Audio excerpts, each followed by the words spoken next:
அல்லேலூயா அல்லேலூயா.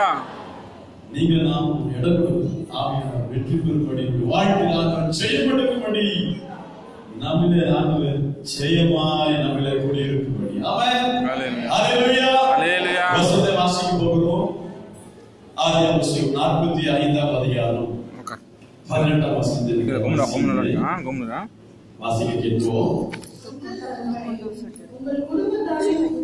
உங்கள் தகப்பனையும் உங்கள் குடும்பத்தாரையும் கூப்பிட்டுக் கொண்டு என்னிடத்தில் வாருங்கள். வாசிக்க. நான் உங்களுக்கு எகிப்து தேசத்தின் நன்மையை தருவேன். தேசத்தின் கொழுமையை சாப்பிடுவீர்கள். இங்க பார்வோன் யோசேப்பை பார்த்து சொல்ற வார்த்தை, நீங்க என்ன செய்யுங்க?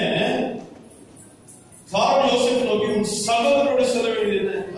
18ஆம் வசனத்துல உங்க தகப்பனை கூப்பிட்டு வாங்க, உங்க குடும்பத்தாரை கூப்பிட்டு வாங்க, என்கிட்ட வாங்க, நான் உங்களுக்கு எகிப்து தேசத்தின் நன்மையை தருவேன், தேசத்தின் கொழுமை என்ன செய்வீங்க?